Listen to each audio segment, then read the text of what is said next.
Terima kasih ya Rois. Sebenarnya apa yang disampaikan oleh beliau sangat kita butuhkan karena memang waktu ya yang tidak memungkinkan untuk beliau menyampaikan panjang lebar ya. Mudah-mudahan ada kesempatan lagi kita bisa istilahnya omong-omong, dan beliau kebetulan siap dalam hal ini. Hadirin yang dirahmati oleh Allah, langsung saja kami membahas masalah al-khidmah.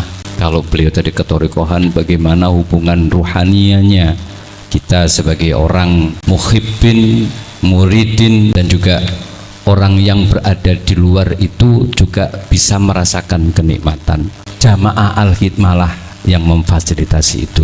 Di bawah tuntunan bimbingan beliau, para sepuh bini sepuh Imam Hususi yang terus beliau sambung dengan guru kita. Jamaah al-khidmah adalah kumpulan orang yang mengikuti kegiatan umum yang telah ditetapkan dan diamalkan oleh guru thariqah atau ulama salafus soleh dan bini sepuh kita. Kemudian kita mungkin banyak kita lihat di beberapa tempat mungkin yang belum pernah kita datangi, ada umbul-umbul bendera al-khidmah. Apa sih makna lambang atau logo al-khidmah itu? Romo Yai ketika memikirkan lambang itu beliau sampai merenung. Kebetulan saat itu kami berada di pondok ya. Beliau sempat saat itu setelah perkembangan al-khidmah, mulai pertama kaca sampai wujud al-khidmah, itu beliau memikirkan lambang itu sangat dalam sekali. Itulah guru kita. Makanya yang disampaikan oleh Romo Rois tadi, kalau kita saja yang ikut kemudian tidak kita ajak orang sekitar kita, maka saya menyimpulkan secara pribadi itu egois. Diajak orang di sekitar kita, terutama anak kita atau istri kita, anak kita, tetangga kita, dan seterusnya. Karena al-khidmah sangat-sangat nikmat, seperti yang tertulis di belakang, sama satukan tujuan menjaga tatanan dan tuntunan untuk al-khidmah oase dunia, dan sekarang ini realita. Kita bersyukur kepada Allah. Monggo nanti dicari, karena tidak mungkin akan kami terangkan. Bisa disampaikan di sini, mungkin barangkali itu bisa dibagikan lambang-lambang, makna lambang menjunjung tinggi kefitraan, mengabdi kehariban Allah, mensuri tauladani Rasulullah, menegakkan. Kemudian di situ ada beberapa poin-poin arti simbolik. Pena sebagai lambang mencari ilmu. Kita sebagai orang yang berada di dalam al-khidmah, kita bagaimana caranya menarik orang sekitar kita, dan kita masih tetap dituntut untuk mencari ilmu. Materi sekian banyak, Hadratus Syekh telah membuat kitab, monggo itu kita baca. Kalau kita tidak bisa membaca secara Arabnya, monggo kita datang kepada para kiai, ya Rois dan juga kiai yang lain untuk kita bedah. Karena pena sebagai lambang kita mencari ilmu. Arah pena ke bawah melambangkan menuntut dan menambah ilmu semenjak lahir hingga ke liang lahat. Tidak ada batasan. 4 buah kitab melambangkan kita tetap berlandaskan Quran, hadis, ijma, qiyas. Tidak ada yang melenceng ya. 3 buah bintang melambangkan mantapkan dan mensempurnakan Islam, iman, dan ihsan kita. Kalau kita mendengarkan ceramah, marilah kita dengarkan siraman rohani. Kita masih tidak bisa menyimpulkan itu adalah siraman rohani. Datang di majelis seperti yang disampaikan oleh Yai Rois tadi, itulah sebenarnya hakikatnya asupan gizi rohani kita. Yai sampai menata 20 menit saja untuk mauidho, karena memang sebenarnya sudah kenyang rohani kita. Kalau terlalu banyak lagi akan bahasa kerjaannya mukok. Kemudian tasbih melambangkan mengikuti ketetapan dan amalia ulama, tidak keluar, tetap pada jalur. Kita diharapkan seperti itu. Pentolan tasbih mengarah ke dalam melambangkan kesungguhan dan keikhlasan dalam mengabdi dan berkhidmah. Makanya sebenarnya yang hadir di sini adalah semuanya adalah sanggup untuk dijadikan pengurus. Yakin, karena dari panjenengan semua, maka balung panggang akan mencorong al-khidmah. Naudzubillah, sebaliknya mudah-mudahan tidak terjadi. Kalau kita yang hadir saja tidak siap untuk menjadi pengurus al-khidmah, terus siapa lagi? Kemudian pentolan tasbih yang panjang yang berada di bawah mengarah ke atas melambangkan kepribadian dan perilaku rendah hati. Rendah hati kayak apa sih? Mawas diri, toleransi serta arif bijaksana demi meraih rahmat dan ridho Allah serta keutamaan kemuliaan di sisi Allah. Rendah hati ketika merasakan kenikmatan di majelis, monggo kita doakan orang-orang di sekitar kita, orang yang membenci kita, bahkan dituntun untuk kita doakan di dalam Fatihah, di Iqlil dan Manaqib, waman asa alaiha, waman asa alaiha. Siapa beliau-beliau itu? Mereka-mereka yang tidak ngeh dengan kita, bahasa orang sekarang, yang tidak mau mereken kita, bahkan yang membenci kita, kita doakan. Sehingga kalau sesama kita saja sudah benteng ceweng, atau istilah orang sini apa benteng ceweng Ustaz? Gegeran, lucu. Maka kita harus bersatu untuk mengibarkan semakin lebarnya al-khidmah. Kemudian karena hal itu Hadratus Syekh mengawali proses pendirian al-khidmah sangat, mulai awal 12 orang, 26 orang, 12 sampai 9 sampai 40, turun berkurang dan sebagainya sampai sekarang. Demikian diakui oleh bahkan tidak di Indonesia dan juga di luar negeri. Kegiatan semakin berkembang. Kemudian pada hari Selasa 29 Juli Jumadil Ula 1424 atau sekitar tanggal 26 Juli 2003, Hadratus Syekh menyusun pedoman kepemimpinan, kepengurusan dan kegiatan amaliyah thariqah al-khidmah. Demikian pemikiran beliau, sampai kalau saya mengingat itu, ya Allah, beliau salah kalau kita tidak mendekat kepada beliau. Ketika kita mendekat pribadi kita sendiri, tidak memikirkan orang juga kita salah. Ajak melalui al-khidmah inilah memang penyegar, inilah asupan gizi rohania kita. Kemudian pada tanggal 20 digantikan akte dan sebagainya dan seterusnya. Saya sedikit memberikan poin penting di dalam al-khidmah berdasarkan buku tuntunan, mengutip dari buku tuntunan yang disampaikan oleh Hadratus Syekh pada saat halal bihalal dan saresehan tahun 2005 yang tertulis di halaman 7 sampai 13. Poin penting tersebut kami rangkum.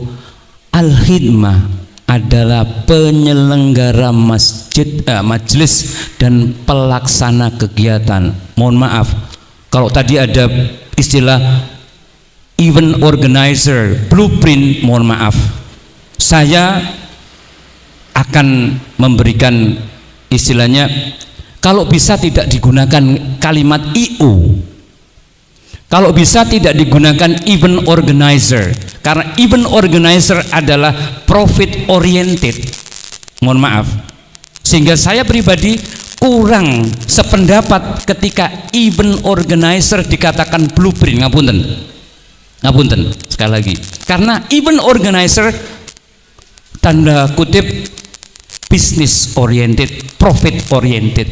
Kita tidak ada profit oriented di dalam hal ini. Kita haturkan khidmah kita, keyakinan kita, apa yang kita kerjakan, mengatur majelis mulai A sampai Z sampai pelaporan dan seterusnya kepada Hadratus Syekh, kita khidmah. Jadi event organizer atau IO, mohon maaf, lebih mungkin pelaksana kegiatan. Ngapunten Ustaz Afan, ngoten nggih. Monggo nanti ini kita sampaikan. Jadi monggo kita awali dari palung panggang. Karena sependapat nggih Pak nggih. Event organizer adalah business oriented, profit oriented. Ngoten nggih, leres nggih. Kalau yang kita kerjakan bukan ada dasar bisnis, ngoten nih Ustaz Gusyanto. Nggih. Tidak ada keuntungan, apalagi kalau kita memikirkan keuntungan pribadi. Naudzubillah, akan hanya itu yang kita dapatkan besok. Ngapunten. Jadi kemudian poin yang kedua, imam khususi kiai itu memang dikehendaki fokus pada substansi. Kita sebagai jamaah malah yang memikirkan segala sesuatunya. Dawuhnya Yai Romo Yai kulunggu anteng nerimo apa ngasih nasihat sing kerja ben panitia arek al-hikmah iku lho. Ya.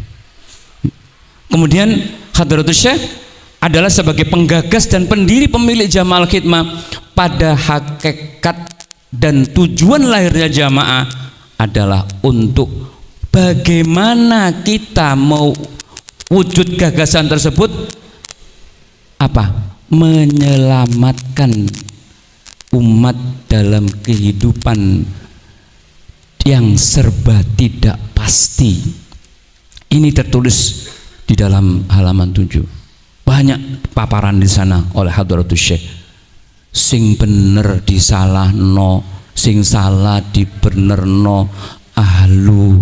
Wah, mudah-mudahan kita semua dijaga oleh Allah, tidak termasuk itu. Mudah-mudahan, karena al-hikmah memang adalah orang-orang yang dikersakno Hadratus Syekh memikir. Alhamdulillah sekarang dengan teman-teman Uksafi Koplar Community yang beliau juga menuntun kepada tidak akan lepas dari ya, beliau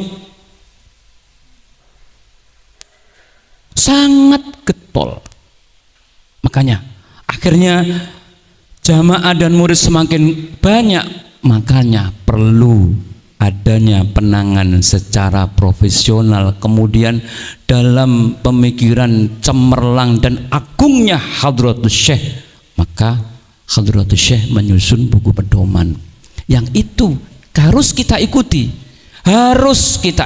kita tidak bisa mengarang dan melangkah dengan apa pikiran kita. Kemudian ini Jamaah Al-Hikmah bukanlah cikal bakal atau awal berdirinya satu organisasi politik atau pendukung atau pembela salah satu organisasi politik. Besok tanggal 27 sebagaimana disampaikan oleh Pak Camat, kita posisikan jangan sampai kita membawa baju Al-Hikmah dalam segala aktivitas politik kita. Mudah-mudahan kita dilindungi oleh Allah SWT. Jangan dibawa kemana-mana Al-Hikmah, tapi harus berada di mana-mana. Dan saat berada di mana-mana itu, Al-Hikmah adalah sebagai penyejuk, bukan malah sebaliknya. Naudzubillah min dzalik. Saya teringat terkesan dengan apa yang ditulis beliau, karena kalau waktu yang demikian banyak, saya langsung saja, saya terkesan yang disampaikan oleh beliau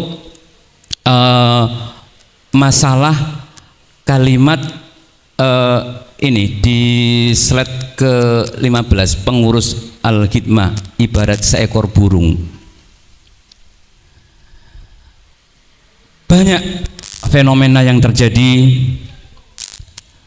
di sekitar kita karena kita adalah seorang yang diakui maupun tidak, kita dipilih oleh Hadratus Syekh. Kita dipilih sehingga kita diarahkan. Kalimat saya dipilih, saya yakin, karena seandainya misal monggo nanti dibuktikan di satu tempat ya, kita berada di sini sering ikut majelis, kita sudah lepas keluar dari Gresik, katakan Kalimantan sudah, pasti rindu, monggo pasti rindu. Ketika kita mengarahkan mengurus Al-Hikmah, ada dua yang saya tertarik apa yang disampaikan oleh beliau di dalam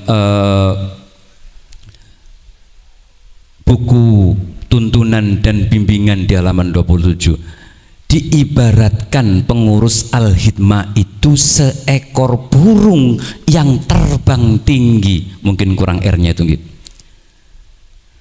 kita kembangkan sayap dan kita gerakkan kedua sayap. Kemudian satu sayap untuk kesejahteraan keluarga, kesejahteraan dan kemakmuran keluarga dan kemakmuran sekitarnya, dan satu sayap yang lain untuk mengabdi kepada Allah. Poinnya Allah. Kemudian dalam mengurus tentunya tidak akan kita lepas dari kondisi piye keluarga ya Pak Dewi. Bagaimana keluarga kita? Saya tadi sedikit menginterogasi, menanyakan kepada Roye Fatul Alam, Yai, nek wae ngurus koyo ngene iki jenengan aktif, terus oma piye Yai?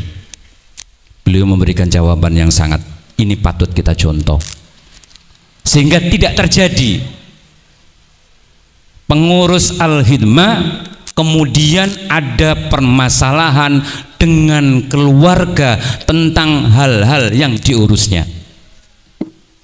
Monggo, ini pesan Hadratus Syekh, sayap kedua-duanya kita gerakkan dan kita posisikan, kita koordinasikan, kita komunikasikan. Bagaimana dengan keluarga? Perhatian kita kepada keluarga, bagaimana juga tanggung jawab kita sebagai pengurus. Kalau tadi barangkali saya dengar kalimat "ndak sanggup", mungkin gara-gara ini. Ketika kita komunikasikan, selesai. Dan langkah pertama, ini hanya sharing saja, sharing. Langkah pertama kita supaya sedulur kita, istri kita, anak-anak kita, untuk apa yang kita kerjakan di Al-Hidmah ini tetap beliau ikuti atau beliau memahami, ajak beliau ke majelis, ajak beliau. Alhamdulillah, tahadzus bin ni'mah ya, wa amma bi ni'mati rabbika fahadits. Saya menyampaikan kenikmatan ya, itu diajari oleh Hadratus Syekh. Suatu saat saya masih berada di sana, bojomu jaen rene. Itu saya tahu jawaban setelah 10-11 tahun. Bojomu jaen rene, engko kon mari ngajar turu kene malam minggu, nek kon jaen nak genjeran atau isuk kon tangi mari subuh jangan melaku nak genjeran. Hadratus Syekh mengajarkan balancing dalam kehidupan kita, mengajarkan balancing, keseimbangan dalam hidup kita. Tugas tetap harus dikerjakan. Nek mari ngajar engko istirahat kene turu bojomu jaen. Bojomu jaen nak kene itu mengajari saya cek weruh bojomu apa sing mbok lakoni. Semakin kesini opo yo dawuhe, ternyata saya ajak saat itu sering. Akhirnya alhamdulillah sejak itu istri tidak bisa mempermasalahkan, kecuali nek motok iki kelewat nang wedok. Kalau mata ini kiri kanan ke mesti ya kekhawatiran. Jadi setelah saya mengikuti, sehingga apapun jam berapapun ya, kecuali kalau ada tugas lain yang harus saya kerjakan, saya tidak bisa. Kalau teman-teman alhamdulillah jam berapa ya, kemarin tadi malam saya janji sama Ustadz Afan tidak bisa karena kebetulan ada yang. Dan istri saya mengingatkan, Mas, sampean lah arep ono janji ambek Ustadz Afan. Loh, iya, itu baru ingat terus saya WA jenengan. Itu tahadzus bin ni'mah, karena komunikasi awal dan saya mempraktekkan dawuh Hadratus Syekh ibarat seekor burung yang terbang tinggi mengembangkan sayapnya. Kalau yang kita gambarkan burung elang, sayapnya terbang, mata terus toleh kanan toleh kiri, tidak egois, kita ajak orang sekitar kita.